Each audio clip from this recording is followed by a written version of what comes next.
If you asked me to be honest with you about some of the mistakes I see people make when it comes to buying new homes in DFW, these are some of the things I would tell you. So I want to be kind of open and transparent with you. First video we did on this, we talked about all the things that builders do that I think are kind of silly and in some ways stupid and annoy me. This video, I want to give you some mistakes that I've seen clients make or people in general make in this market when it comes to buying new construction homes. A couple of these might be a little on the nose and you might get a little offended. I'm sorry for that. But if you understand this, you will be successful when it comes time to buy your home. These are not about the, like, to me, they're not about like the rookie mistakes. These are just kind of about understanding real people, right? Real data points, real things. A lot of it boils down to, if I can be honest with you, smart people overthinking and complicating a process. That's really kind of what it boils down to. And this comes out of years of spending time in the new construction space. This comes out of watching people and talking them through these as we walk through our transactions all of last year. So I'm going to give you, if I could just tell you these things, I could probably set you up for success in the long run if you're thinking of a new home. Whether you're here in DFW or like so many of our friends are coming to DFW, these are the things you need to know. If we haven't met before, my name is Zach. My team and I always sell new construction real estate. So we're kind of well versed in this space. We spend a lot of time here. So if I can help you or you have questions or you need representation, which is what I would be honored to do, contact information is always down below. So number one mistake or silly thing I think people do is they fall in love with a model home. So it never fails. You walk into a new neighborhood and the model is beautiful and it's got all this furniture and every room is painted and there's music playing and they're baking cookies and it just feels like an overstimulation and you're like, this is everything that I absolutely want. And then you go start either looking at inventory homes or you start the build process and you're like, this isn't it. I don't understand what happens. Like I can't tell you the amount of times we've done this, and we, especially with our friends that like to build, and we get to the design center and just the pure sticker shock of, oh, I didn't realize it was going to cost that much, or oh, I didn't realize this, and they're shocked by their design appointment totals, and then they ended up cutting back. And it's like, I'm not saying you should spend hundreds of thousands of dollars, but I just need you to know models are exactly that. They are showpieces, right? That's the builder saying, this is everything we could potentially do. It's on a beautiful lot and they've optioned out everything that they possibly could do.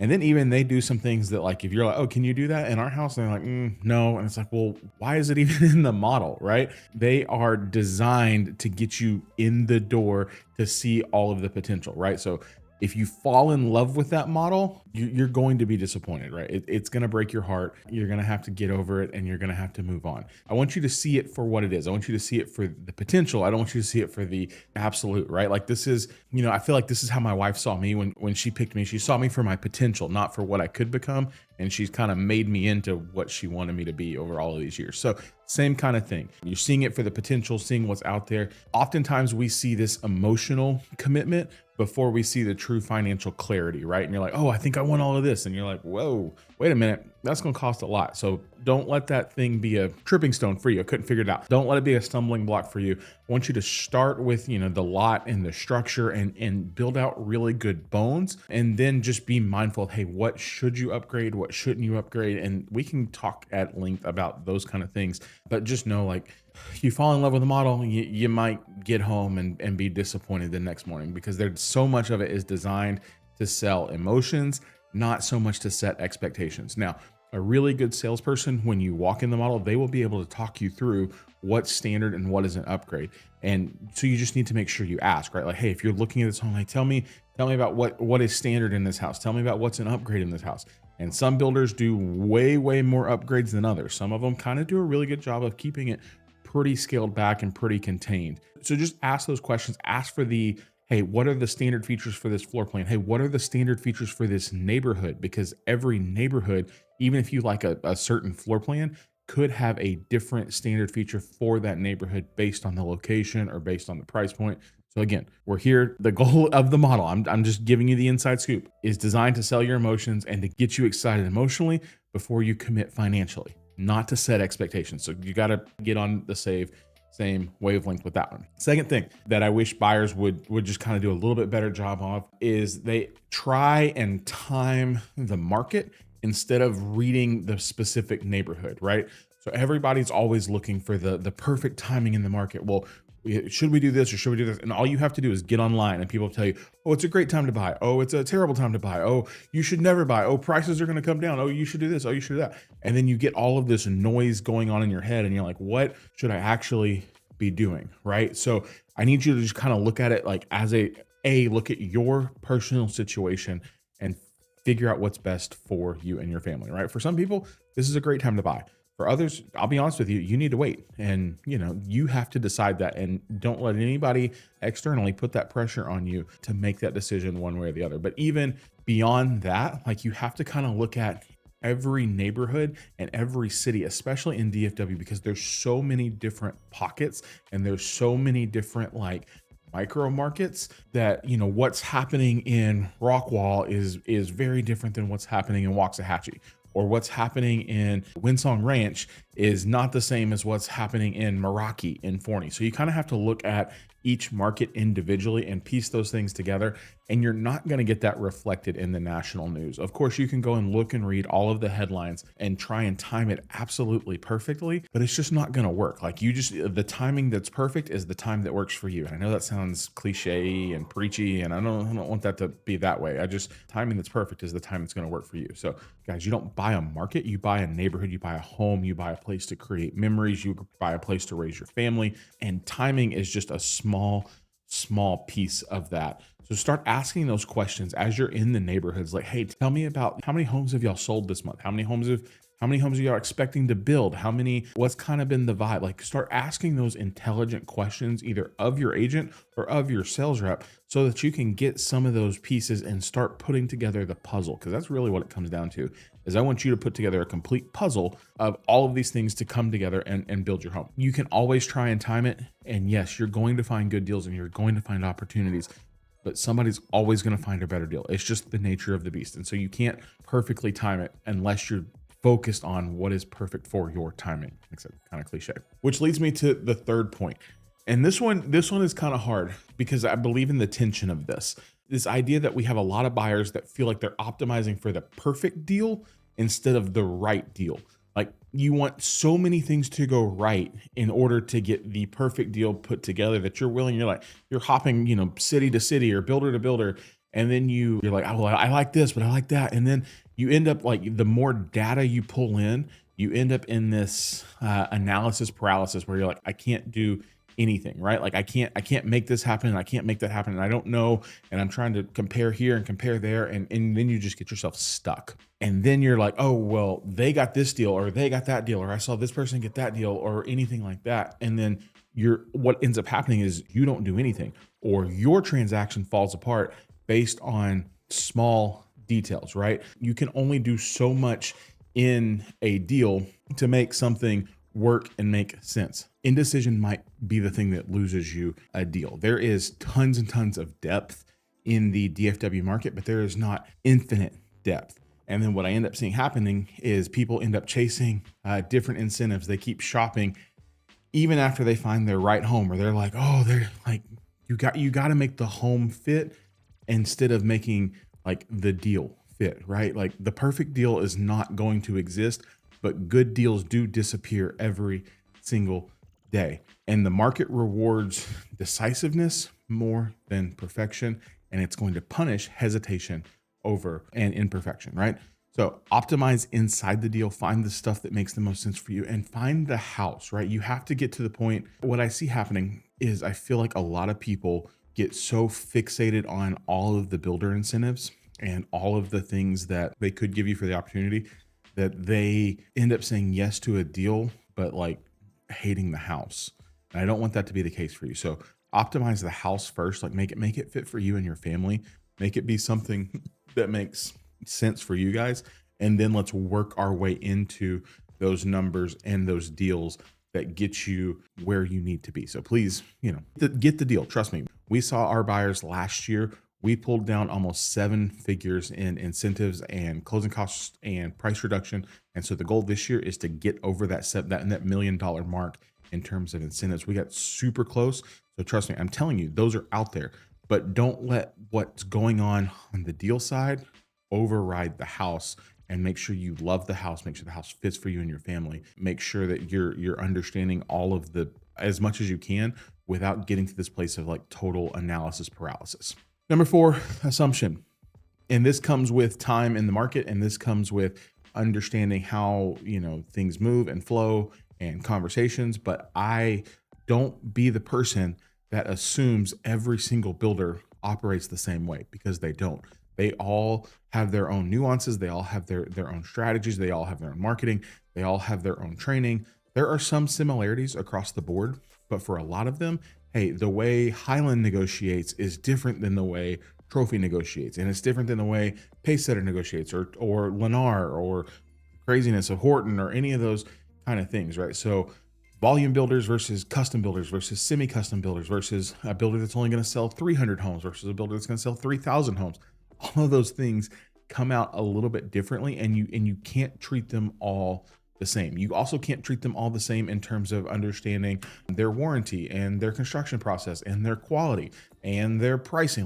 There's so many different pieces.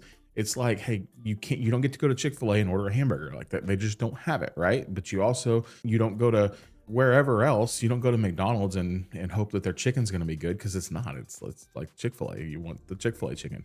So you have to understand strategy, and the strategy has to play solely based on the builder that you're working with and the kind of structure and deal you're trying to put forward, right? So different sales cultures, different margins. Your strategy has to match that. And so you kind of need to be asking the questions of, yourself, and as you're exploring, hey, how does this builder behave? Like, what do we know that we can do? What are we aware that we can ask for? Where can we push? Where do we need to kind of pull back? How is this process going to work? And the things that matter here are the builder strategy and builder reputation. And so you can't assume, again, they all operate the same, because they don't. So you need somebody in your corner that can help you kind of navigate that landscape a little bit. So if you're curious or have questions, as always, guys, reach out. I'm here to help. Phone call, text, email, Zoom, whatever you need. We want this to be an enjoyable process for you, and we want this to be a winning process for you. So 1, 2, I got 3 more. Stick around. Let's get through these things. Number 5, things that annoy me a little bit is you have to, like, the nuance is in the understanding of builder urgency. A lot of people just hear that and it's like, oh, it's just noise. To me, that's data, right? So you need to understand the difference between the sales language versus the real pressure versus just the straightforward, here's what the deal is. And then you have to be able to interpret that urgency correctly, right? So you have to look at, hey, where are they? Are they on closeout of a neighborhood and they have a new neighborhood opening, a half a mile down the road, and they need to get this deal done? Are they at the beginning of a neighborhood and they need to get momentum moving? Are they at the end of a quarter? Are they at the end of a year? Do they have a ton of standing inventory that they need to move? Did the sales rep tell you, hey, we got this home back because it was a cancellation, we might be able to do a good deal? Did they change their incentive? Are they telling you, hey, we might be running out of incentive dollars, or we might have this forward commitment, but we're not sure how much longer we're going to have that? As that's not like, when they say stuff like that, that's not them trying to pressure you. I need you to read between the lines and hear what they're saying, because truthfully, the sales rep, as best as they can, for the most part, they're trying to help you. They like, their desire, the individual salesperson's desire, is to sell a home. That's how they make money, right? So I need you to kind of just read between the lines and understand the data, and don't just hear it as noise, because it's super, super easy to get wrapped up in like, oh, well, we got this promotion, we got this thing going on. And then you see the Instagram of somebody's like, you can get this house for $1,200 a month. And you're like, what the crap? What are you talking about? Or this house is $300,000. And then you go look it up and it's like $400,000 over what they told you. Like, it just feels like noise, right? So you have to get it past the noise and understand it as a data point, and understand how to interpret that data. And urgency doesn't mean rush. It means read between the lines and work for a win-win solution for you and for them to get the house that you love. So speaking of trying to get the house you love, at the end of the day, that's the goal, right? That is the ultimate, like, we're not just doing this for funsies. We're doing this for you to have a place to live, for you to raise your kids, for whatever that means.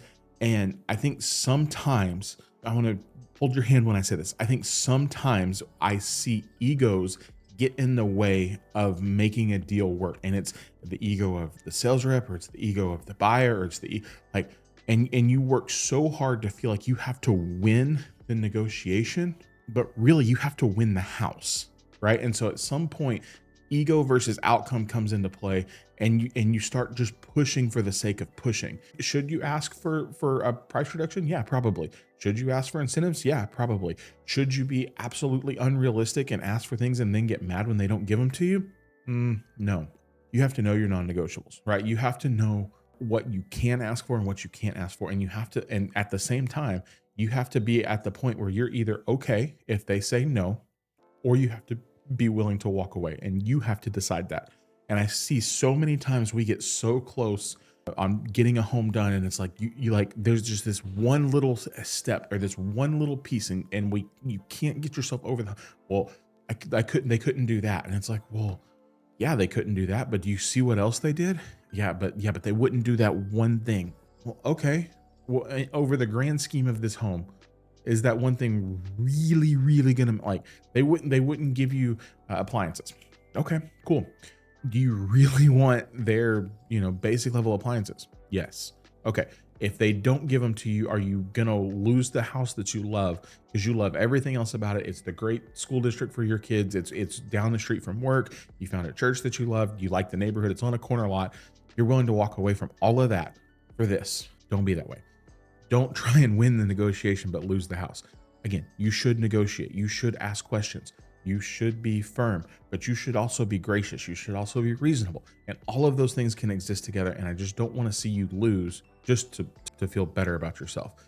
Get the deal that makes sense, get the house that you love, and then kind of get to the point. We're going to do a whole other video on negotiating on the builder's money and how to make those deals work, because it's a combination of the house has to fit and the deal has to fit, and they come together. And keep that at your forefront. You're doing this to get a house. You're not doing this just to say, oh, let's just go lowball a deal and see what happens. Don't do that. All right, last one, the assumption that new construction is simpler than it is. Is it a simple, straightforward process? Yes, it can be. But there are so many nuances that go into this. We've got to figure out, you got to figure out your timelines. You got to figure out your inspections. If you're going through the build process, the amount of decisions you're going to make in that build process, for some people, I'll be honest, is incredibly overwhelming. And they're just like, oh my gosh, we didn't realize we were going to have to pick toilet height. We didn't realize we were going to have to pick grout color, and then brick, and then stone, and then exteriors, and then lot, and then you like watch the process go through. And it's the only thing where we actually get to watch it from start to finish. And you see all the mistakes and you see all the imperfections. And then at some point we get, and there's a new product at the end. There's a lot to it. You can do it though. It can be a simple process, but it is not just as simple as, hey, walk in, I want the house.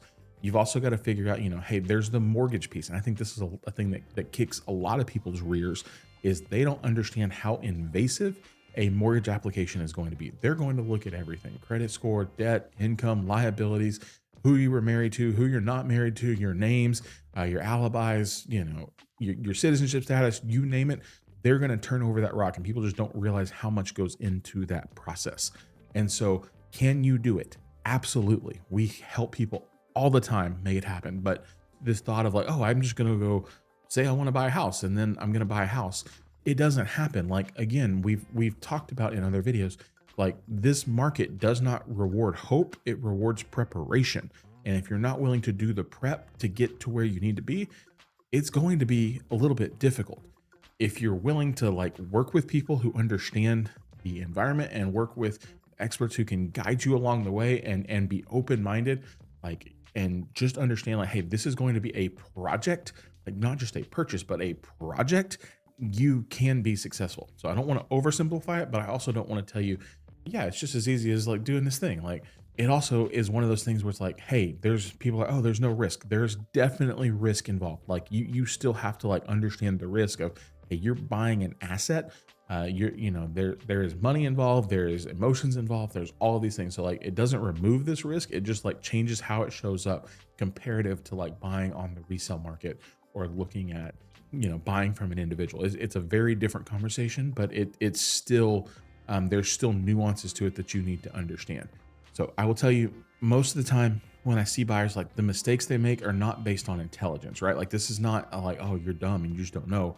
This is about just a misunderstanding of how things work. It's, again, like we said earlier, it's an overthinking and an overcomplicating of the process. I want to make it simple for you. I want to make it straightforward for you. If you can get this process right and you can get the mindset right, the deal and the house and the winning usually follows. So you're relocating or you're trying to get into DFW, or again, you're here and you have questions, we're here to support you any way we can. If you're like, hey, Zach, I'm not even ready to have a conversation yet, that's fine. I get it. QR code right there will take you to our website. You can browse new homes, you can browse floor plans, and then when you're ready, we can have a conversation. So we're going to keep this series going on like things just general things I wish people would explain. There's going to be like 9 of them in this series. So if you missed part one was, hey, the things that builders do that frustrate me, that I think are kind of dumb. This one is things that I hear from you guys that I'm like, man, this is kind of dumb.